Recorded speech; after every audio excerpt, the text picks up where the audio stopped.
제2장 운명의 갈림길. 결혼. 우리 부모님께서는 슬아의 딸만 5을 두셨는데 부잣집하고는 혼사를 하지 않는다는 신념을 갖고 계셨다. 집안은 가난하지만 대학을, 공부는 또 많이 해야 돼. 대학을 독학한 똑똑한 청년. 그렇지만 반드시 양반집 자제만을 사익감으로 찾고 계셨다. 그래서 우리 부친께서도 항상 청렴 결백을 좋아하신 분이셨고 선비였습니다. 양반집 자제들이 돈은 많겠다, 시간은 있겠다, 술과 기생에 빠지는 걸 봤기 때문에 아주 싫어했습니다. 부잣집을. 그러던 어느 날 전주 여고 교장 선생님께서 우리 집에 오셔서 아버님을 찾으셨다. 이때 전주 여고에서 교사를 하고 있었습니다. 학교 교장 선생님이 집에 찾아오셔서 지난해 이어 벌써 3번째 청혼이지 않습니까? 이번에는 꼭 허락을 내려주세요. 갑부집 자제라고 무조건마다 하시다니, 뭐 이런 말을 한 겁니다. 그러니까 교장 선생님 볼 때 교사로 있는 이종욱 선생이 참 좋으니까 어떻게 좋은 집에 중매를 하려고 이렇게 중간에 해서 이렇게 나선 것 같습니다. 당시 혼사는 당사자보단 부모의 손에 달려 있었다. 중매쟁이를 통해 부모가 모든 걸 결정해 통보하면 장본인은 그것에 따르면 그만이었다. 심지어는 상대방 얼굴조차 첫날 밤에 보는 경우도 있었다. 그러니까 본인한테는 얘기를 안 하고 부모 되시는 아버님께 가서 이렇게 자꾸만 권유했던 겁니다. 난 평소 따르던 교장 선생님께서 내 혼사에 발벗고 나선 것이 왠지 믿음직스러웠다. 교장 선생님께서 추천할 만한 사람이라면 그 인격을 인정해도 되지 않겠느냐는 생각이 들었다. 더구나 삼고초려라고 3번째 청혼이지 않는가. 3번째 찾아왔어. 그는 또 부잣집 자제이면서도 그에 못지않는 많은 걸 갖춘 사람이었다.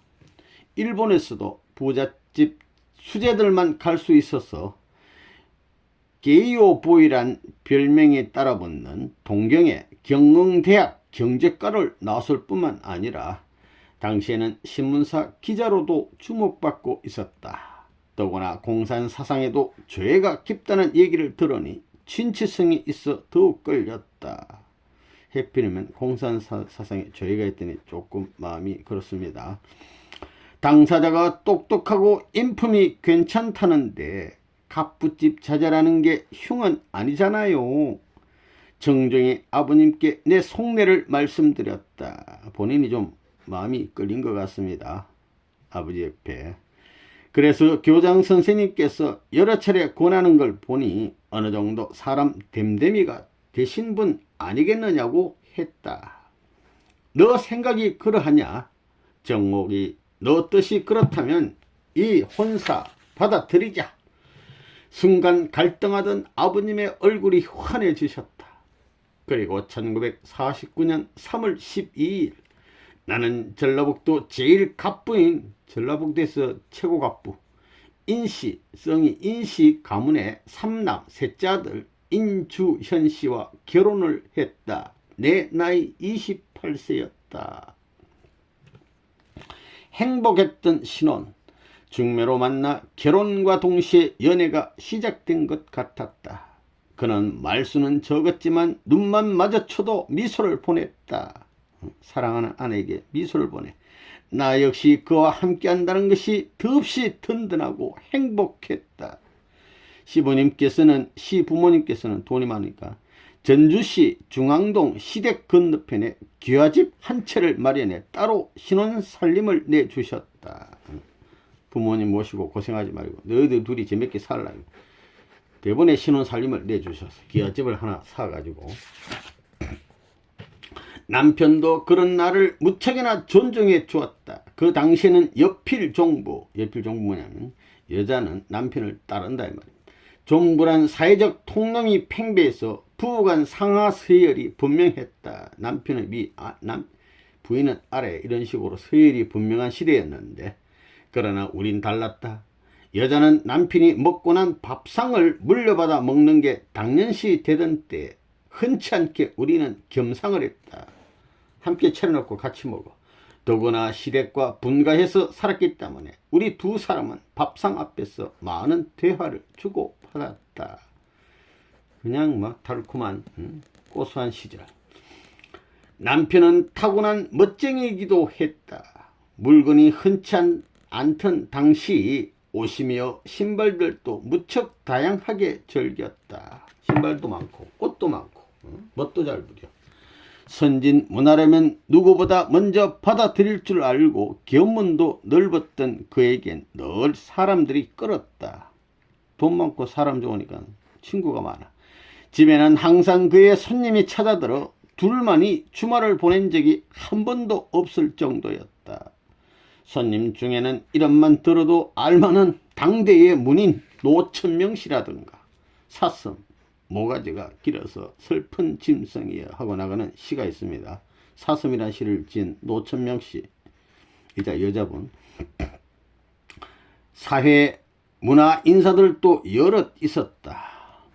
남편은 갓 결혼한 새색시에게 전적으로 시간을 내줄 수 없다는 것을 무척 미안해하기도 했다. 찾아오는 사람이 하도 많아가지고.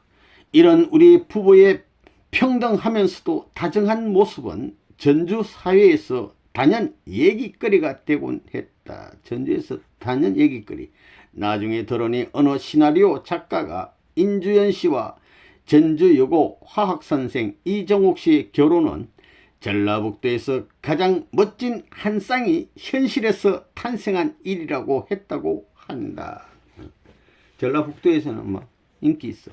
나를 존중해준 남편과의 실혼, 그것은 행복이었고 그 행복은 영원할 것만 같았다. 이런 행복한 시절이 있었습니다. 남편과의 이별. 남편은 유학 후 언론의 뜻을 두어, 그러니까 유학을 다 공부하고 한국에 돌아와서 언론의 뜻이 있어가지고 서울신문 사회부 기자로 입사했다. 정의감이 투철했던 그는 기자 시절 권력이나 지위에 굴하지 않는 심지가 굳은 사람이었다. 이런 사람이 기자하면 잘하실 것 같습니다. 정의감이 투철한 사람. 그래서 기사를 똑바로 잘 썼다고 합니다. 그렇게 하시다가 서울신문에서 몇 해가 지나고 기자 경험도 웬만해졌을 때 전주로 내려가서 직접 신문사를 세울 계획을 세웠다. 집안도 부유하니 직접 신문사를 경영하면 보다 힘이 될 것 같다고 생각한 듯했다. 그래야 제 목소리도 제대로 낼 수 있고 또 지역사회에 보탬도 될 것 같아서였다. 그러니까 기자하면 위에 편집장이라든가 사장이라든가 야 그런 기사 쓰지 마 이러면 못 쓰잖아요. 신문사 직접 해서 정론 직필하겠다 이런 뜻입니다. 시댁에서도 그를 믿고 물심양면으로 밀어주었고 급기야 전라신보를 입수하게 되었다. 전라신보를 인수하게 됐습니다. 그래서 남편이 편집국장으로 신문 제작을 주도하고 둘째 형 이강칠 씨의 남편 되는 둘째 형이 영업국장이 돼 경영을 하는 구조였다. 그가 전라신보를 꾸려가기 위해 밤낮 없이 뛰던 1949년 그때 우리 결혼을 했다. 그런데 결혼 1년 반이 다 돼갈 무렵 역사는 돌이킬 수 없는 길로 들어서고 있었다. 1950년 6월 25일 전쟁이 터진 것이었다. 달콤한 신혼생활 중에 전쟁이 나고 말았습니다. 신문사를 인수해서 한다는 건 대단한 참 깨있는 분이라고 생각이 됩니다. 해방 후 일제가 물러간 빈 자리는 해방이 되고 우리나라 그 당시 상황은 38선을 경계로 반일, 일본을 반대하는 반일과 남북의 사상 대립으로 메워졌다. 지식인이라면 누구나 반일 자우익 사상의 해오리 바람에 휘말려 있었다. 자익이 뭔지 우익이 뭔지 모르니까 이런 회오리 바람이 부는 것입니다. 확실히 알면 안 가는 거예요. 학계는 학계대로, 문화 예능계는 또 그대로, 언론인도 마찬가지로 사상의 분쟁을 거듭하고 있었다. 온통 사상의 혼란 속에 처해 있는 시대 상황이었습니다. 남편도 양적 사상 사이에서 크게 고민했다. 신문사의 사주로서, 당대 지식인으로서 그는 갈등을 계속하다가 결국 공산주의 손을 들었다. 아이고, 이 공산주의 손을 들어버렸어. 그는 공산주의자들에게 자본을 대주기도 하고, 혹시 공산활동을 하다 구금된 사람이 있으면 기자 힘으로 석방을 돕기도 했다. 얘기를 했다. 이렇게 하시다가 당시 북한은 좌익 사상을 공론화시키기 위해 남쪽의 많은 좌익 지식인들을 월북시키고자 했다. 그런 이유로 실제 당시 공산 이론을 따르는 사람 중 상당수가 사상을 쫓아 북으로 갔다. 북으로 간 사람들은 한 사람이 없이 다 죽어버렸습니다. 또 그렇지 않은 사람들은 납북 형태로 강제로 막 데리고 가 북으로 가기도 했다. 우리가 잘 아는 예능인 임화, 시인이자 배우, 유명한 사람 북으로 가버리고, 무용소 최성이라는 사람도 무용 안무가 북한으로 가버렸습니다. 등 모두가 이런저런 이유로 그때 북으로 간 사람들이었다. 남편 또한 그들과 비슷한 때에 이북행을 택했다. 북한으로 갔어요. 그러나 그는 가족에게조차 행선지를 알리지 않았다. 당시 임신 중이었던 나의 정신적 충격을 염려해서인지 아내인 나에게도 서울로 간다는 간단한 말 한마디 뿐이었다. 서울 간다 해놓고 그 길로 북한을 갔단 말입니다. 남편이 서울로 가던 날 난 푸른 배를 안고 아기를 가졌으니까 배가 불러 친정에 피난가 있었다. 6.25 판국이니까 피난가 있었는데, 그런데 불쑥 남편이 친정에 들렸다. 점심 먹으러 왔소. 그는 여느 때와 마찬 다름없이 한 끼 식사를 만나게 하고는 떠났다. 그 길로 곧장 서울로 간 것이다. 그렇게 자세한 말 한마디 남기지 않은 채 떠난 서울길. 그것은 유엔군이 다시 서울을 탈환하는 9.28 9월 28일 서울 수복으로 이어졌고, 남편은 공산 세력과 함께 이북행을 택한 것이다. 친정에서의 짧은 만남이 그와의 생이별이 될 줄 어찌 알았겠는가. 생이별되고 말았어요. 신혼의 달콤한 생활은 6.25로 깨어지고 이북행을 택하는 바람에 생이별이 되었다, 이 말입니다. 남편과의 생이별을 어떻게 받아들여야 할지 그 무서운 어둠의 터널이 두려울 뿐이었다. 새색시 큰일 났습니다. 아기는 가졌고. 엇갈린 운명길. 남편의 월북을 알았을 때 나는 임신 5개월이었다. 아주 중요한 때. 아가 오실 거다. 꼭 오실 거다. 배를 쓸어내리며 주문을 외듯 중을 그렸다. 뱃속의 아기한테. 얼굴도 보지 못한 아기를 생각해서라도 그는 어떻게든 올 것이라 믿었다. 그러나 그는 결국 돌아오지 않았다. 아니, 휴전선 너머로 다시는 돌아오지 못했다. 산딸이 가까우자 아기 나올 딸이 이제 다 됐어. 배가 하루가 다르게 불러왔다. 돌아오지 않는 남편에 대한 원망도 한가위 보름달 마냥 커져갔다. 배는 부르는데 남편은 안 와. 아이쿠, 아기가 태어났어. 고추다, 고추. 갓 태어난 아기를 보고 친정 어머님의 입이 함지박만하게 벌어졌다. 나는 눈물을 감추려 애썼다. 날 저버리고 떠난 길이 아니라는 걸 누구보다 잘 알면서도 첫 아이 해산을 지켜보지 못한 남편이 믹비까지 했다. 그 양반. 이러면서 집안 어른들께서는 태어난 아기의 기골이 잘 생긴 걸 보니 우리 집안에 큰 인물이 될 것 같다고 크게 기뻐하셨다. 아기를 받아준 소아과 의사조차도 이렇게 잘생긴 아기는 본 적이 없다며 감격해 했다. 애기는 좋은 아들 낳았는데 그런데 하늘은 그 아기마저 내게 오래 허락하지 않으셨다. 난 그 아들을 9개월 만에 그만 잃고 말았다. 아니 9개월 만 1년도 못 살고 그만 연계 가셨어. 아기가 하늘나라로 떠나던 날 아까운 어린 영혼이 불쌍해 동네 사람들도 모두 울었다. 아기를 잃은 후 내 마음은 산산조각이 나 버렸다. 초점 잃은 눈으로 먼 산을 바라보는 것이 나의 일과였다. 모든 것이 희망이 없어. 산 것인지 죽은 것인지 내 가슴 속엔 허탈만이 가득했다. 난 출구 없는 방에 문이 없어 출구 없는 방과 같은 절망의 구덩텅이에 빠져 있었다.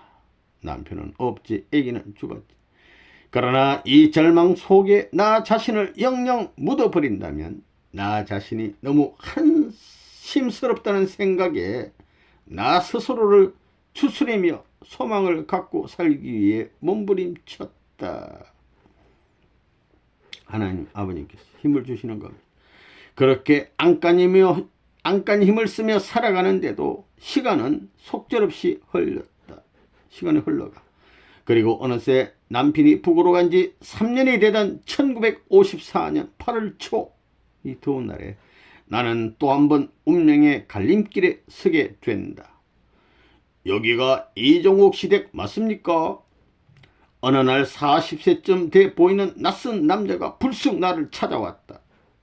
남편이 북으로 가고 혼자 생활한 지 3년쯤 되었을 때라 그 생면부지의 남자가 누구인지 잔뜩 긴장해 있었다. 이걸 전하려고. 그가 이런저런 설명도 없이 개성 인삼 광고 용지 한 장을 내밀었다. 무슨 광고 용지 한 장을 내밀었는데 난 영문도 모른 채 서둘러 그 종이를 받아들고 펴보았다. 그런데 거기에 낯익은 남편의 글씨가 들어 있었다. 남편이 편지를 보낸 겁니다. 나요, 그간 잘 지냈는지 궁금하구려. 말 한마디 못한 채 이렇게 북으로 온 지 3년이 넘었구려.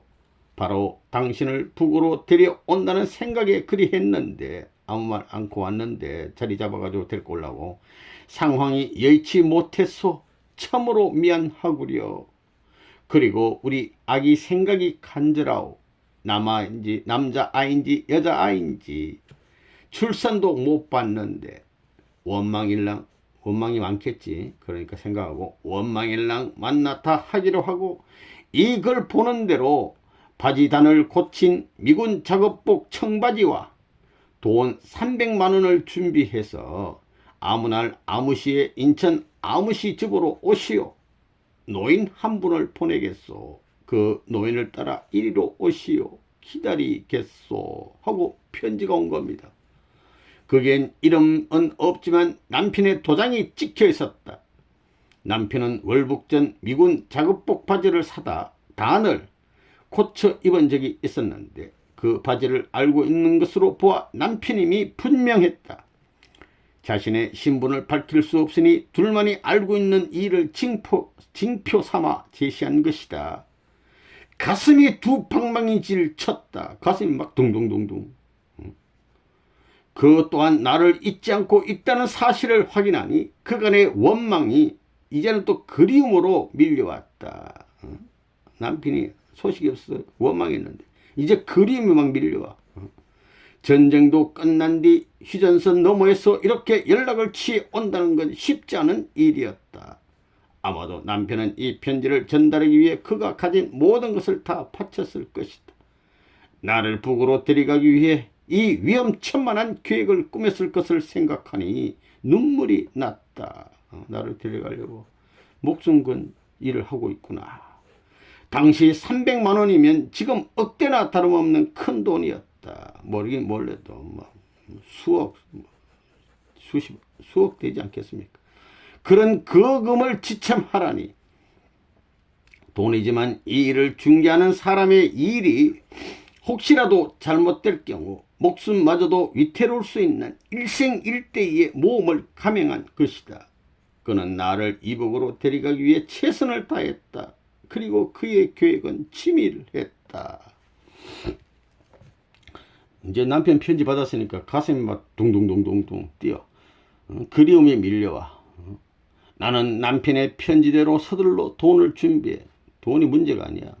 무슨 소리라도 큰 돈을 준비해서 어머니와 함께 인천으로 갔다. 약속 장소. 그리고 약속 장소에서 기다리길 하루, 이틀, 3일 계속 기다려도 초작의 시간은 흘렀지만 웬일인지 보내준다는 노인은 나타나지 않아. 8일을 기다렸는데 안 나타나. 얘야, 나는 먼저 고향으로 가마. 어머니께서 네 아버지 환갑이 내일 모레인데 어쩔 수가 없지 않니? 그 노인 오시거들랑 몸성이 잘 가거라. 어머니는 계속 기다릴 수 없잖아요. 아버지 환갑이 내일 모레 다녀오는데. 그러니까 딸 잘 가라 그러고, 딸이 북으로 가는 것을 끝까지 배웅하지 못하는 아쉬움에 어머니는 눈물을 훔치셨다. 훔쳤다는 것은 훔치는 게 아니고 흘리셨다 이 말입니다. 이렇게 닦았단 말이에요. 어머니가 전주로 돌아가신 후에도 난 그곳에서 일주일을 더 머물러 보름을 꼬박 기다렸다. 하지만 아무런 소식이 없었다. 불상사가 생긴 게 틀림없었다. 무슨 일이 일어난 것일까? 그가 그토록 나를 데려가려고 했는데 온다던 노인마저도 강간무소식이니 난 또 이렇게 언제가 될지 모르는 기약을 기다려야 하는가? 소식이 없어. 이 몸이 바람이라면 저 산 능선을 가뿐히 넘어가 그가 있는 곳에 갈 것을, 이 몸이 저 하늘 위 구름이라면 남북을 자유로이 떠다닐 것을. 그런 노래도 있습니다. 구름이라면. 사상이 세운 남북 간의 장벽은 사랑도 뛰어넘지 못할 정도로 거대했다. 남북의 장벽. 우리의 운명은 거기서 더 이상 달리지 못하는 철마처럼. 철마. 이것은 기차를 말합니다. 쇠기차. 쇠로 되어 있으니까 철마로 비유해서 철마처럼 멈추어 섰다. 억장이 무너지는 것 같았다. 난 다시 길 잃은 양이 되었다.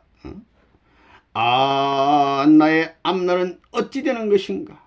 하늘에 가득 들이운 먹구름만이 돌아서는 내 마음을 반취하고 있었다. 이런 슬픈 한때 시절이 있었다는 것입니다. 정순 언니와의 헤어짐. 휴전선이 내게 안겨준 이산의 아픔은 남편과의 헤어짐만이 아니었다. 돌이켜보면 남편보다 더 먼저 셋째인 정순 언니의 이별이 있었다. 나보다 6살 위였던 셋째 언니는 정말로 책을 좋아했다. 이대 영문과에 재학 중일 때 방학을 맞아 집에 오면 하루 종일 책만 읽었다.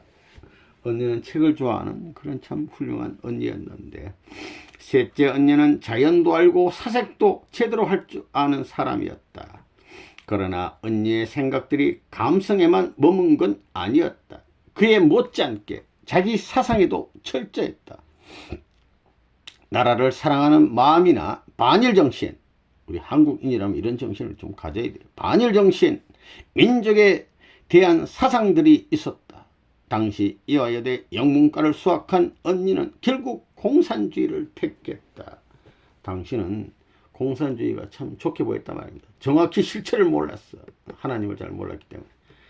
1945년 여름 대학을 졸업한, 이때 이제 대학을 딱 졸업을 하고는 셋째 언니가 건강산 옆에 그 통천에서 목장을 한다는 친구 집에 피서를 갔어요. 놀러 갔는데, 그런데 놀러 갔을 때 그때 며칠 후엔 8월 15일 그만 해방이 되었다.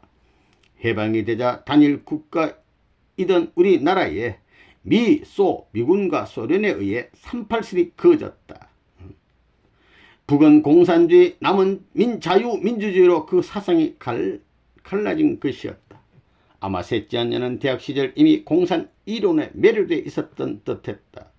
그런 셋째 언니가 우연히 북에서 해방을 맞게 되자 그 길로 계속 그만 집으로 안 내려오고 북에 머물기로 결정한 듯했다. 모르게 몰라도 그런 것 같아. 집에서 아무런 기별도 없이 셋째 언니가 나타나지 않았다. 이 부모 심정을 좀 생각해야지. 크머다 이래. 어머니는 언니의 안부가 걱정이 돼 한숨으로 지내셨다. 우리 어머니. 우리 간간히 들리는 소문만으로 셋째 언니가 공산활동을 하고 있다는 걸 알 수 있었다. 북한에서. 그러던 중 내가 대전여고 교사로 지내던 어느 날 언니에게서 전보 한 장이 왔다. 가타부타 다른 설명은 없이 아버지 친구 집에 오라 이거야. 그 당시 국회의원이었던 방정근 씨 친구 집으로 와라, 아버지 친구 집으로 와라는 내용이었다. 온 집안 식구가 셋째 언니 소식을 궁금해하던 때였으니 나는 한달음에 그 집으로 갔다. 그런데 해질 무렵까지도 언니는 오지 않았다. 난 조금 더 기다려 볼까 망설이다. 도난동 여학교 선배를 찾아가 거기서 하루 저녁을 머물렀다.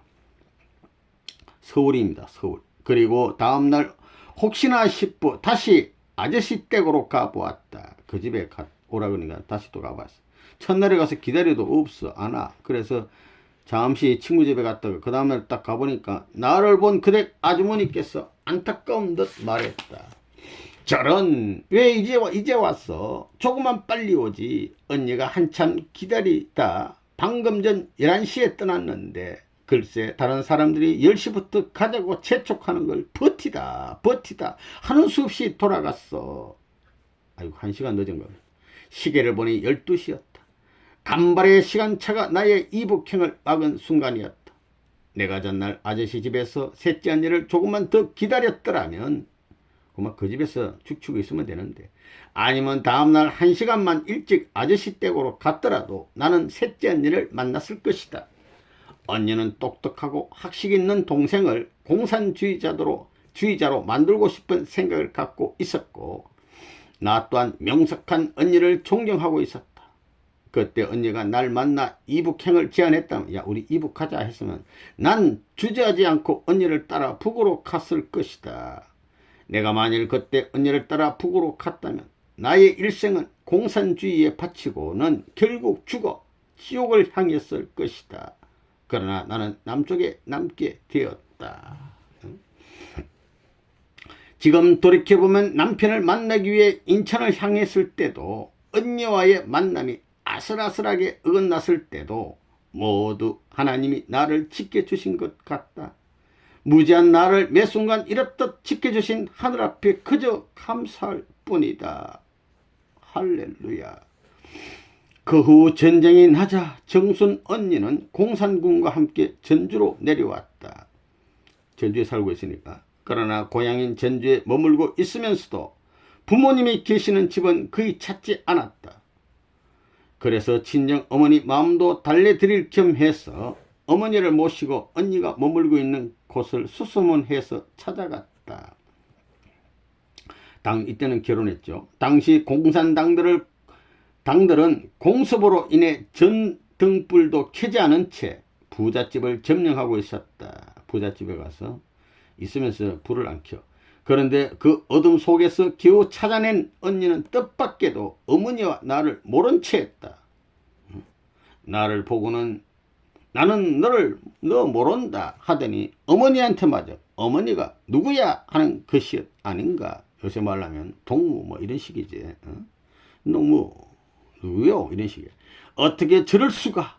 그토록 여린 감성을 가졌던 언니가 왜 저렇게 변했을까. 공산주의 사상이 저렇게 만든 겁니다.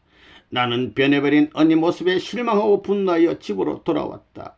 어머님도 서운하긴 마찬가지였다. 그렇게 착한 딸이 공산주의라는 사상이 사람을 변하게 만들었어요. 나중에 안 일이지만 어머니는 박정근 아저씨 댁 아주머니로부터 내가 전라북도 갑부집으로 시집갔다는 말을 듣고는 크게 실망했었다고 한다. 공산주의자들이 누구인가? 그들의 적은 자본가들 아닌가? 공산주의로 정신무장한 언니에겐 부잣집으로 시집간 동생마저 적이었던 것이다. 부자들을 공산주의자들은 싫어했지 않습니까? 돈 많은 게 죄는 아니야. 돈을 정당하게 벌어서 귀한 데 쓰면 부자도 훌륭한 거 아닙니까? 공산주의 틀렸어. 그 이후 난 다시는 언니를 찾지 않았다. 변해버렸어. 못 찾아. 1950년 9월 27일 언니가 갑자기 집에 들러 인사하고는 황급히 북으로 떠났다는 것이다. 어머니한테는 그래도 갈 때는 들리고 갔어. 허둥지둥 갑자기 떠나느라 정옥이 너 얼굴도 못 보고 갔구나. 엄마 말씀. 육포랑 고기 말려놓은 거 육포랑 미숫가루를 챙겨주니 모두 바닥하더라. 여기서 평양까지 무사히 갈 수나 있을런지. 공산주의자들이라 할지라도 어머니는 딸이니까 걱정하고 있는 겁니다. 이게 부모의 마음이야. 어머니는 안절부절 못하시며 걱정만 하셨다. 언제나 침착한 언니가 왜 그리 급하게 떠났을까? 이상하다는 나의 예감은 적중했다. 바로 그 다음날인 1950년 9월 28일 메가드 장군이 이끄는 유엔군에 의해 9월 28일 서울 수복이 성공한 것이다. 서울이 수복되면 길이 막히니까 빨리 도망간 거예요. 전날에. 언니와 그 일행은 이 소식을 미리 전해 듣고 황급히 북으로 떠났던 것이다. 이렇게 헤어진 것이 언니와의 마지막 이별이었다. 남편과도 이별, 이후에 언니도 이별.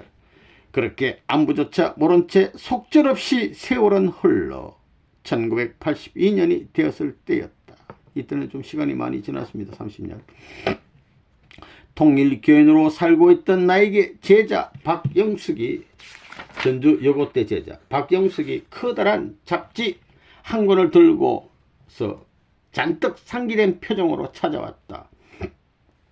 선생님, 이것 좀 보세요. 여기 이분 선생님 언니 아니세요? 언니라니? 내 언니? 언니에 대한 기억이 희미해져 가던 때라 난 무슨 소린가 했다.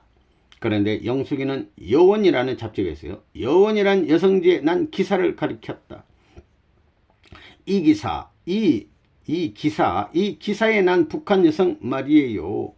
그제서야 영숙이가 왜 그리 흥분하는지 알아챈 난 잡지를 펼쳐보았다. 북을 움직이는 여인 구인방이란 특집 기사였는데 그곳에는 조선 여성출판협회 회장 이정순이라는 소제목의 기사와 사진이 실려 있었다. 맞았다. 거기에 나온 사람은 틀림없는 나의 언니였다. 셋째 언니는 북한 사회에서 틀을 잡고 거물급 여성으로 성장해 있었다. 난 반갑기도 하고 서럽기도 해 가슴이 메어져 왔다. 언니 잘 있었구나. 나는 제일 먼저 어머님께로 달려가 언니의 생존 소식을 알렸다. 엄마한테 쫓아가서 이제 언니 살아있다고 알려준 거예요. 9.28 수복과 함께 북으로 간 언니의 생사를 몰라 늘 불안해하시던 어머님은 그때서야 마음을 놓으셨다. 부모님의 마음은 하나님의 마음. 그리고 나는 잡지가 너덜너덜해질 정도로 읽고 또 읽었다. 아무리 읽어도 언니에 대한 그리움은 식을 줄 몰랐다. 그러나 어쩌겠는가. 우린 오갈 수 없는 처지에 있는 것을, 이산가족의 슬픔, 그 후 셋째 언니를 만날 수 있을지 모른다는 생각에 가슴 설레던 일이 있었다. 1995년 가을 어느 날 참 아버님께서 물으셨다. 언니를 만나고 싶으냐? 언제나 마음 한 귀퉁이에 자리 잡고 있는 언니 생각에 나는 단번에 만나고 싶다고 말씀드렸다. 박상권 사정을 시켜 한번 알아봐야겠다. 참 아버님의 이 말씀 한마디에 나는 몇 날 며칠을 언니 생각으로 보냈다. 박상권 사장은 북한의 보통강 호텔과 남포의 평화자동차, 건강상 관광과 우리 교회 등을 설립하는 데 큰 공헌을 하고 있는 인물인데 북한의 신임을 받고 있어 북한을 내 집 드나들 듯 하고 있었다. 그에게 요원에 실린 언니의 기사 등 언니에 대해 알고 있는 모든 정보를 건네고 수일이 지난 뒤 마침내 언니의 소식을 듣게 됐다. 언니 소식 들었어. 1989년 2월 29일 사망. 죽었다는 겁니다. 빼어난 인간 능력은 타고났지만 하나님을 영접하지 못하고 떠났다. 사탄이가 이 좋은 사람 다 뺏어갔어. 넌 사실이 가장 안타까웠다. 이산 가족이 겪는 만년설처럼 녹지 않는 이런 슬픔을 그 누가 알까. 어설기 남북통일이야. 되겠습니다. 아주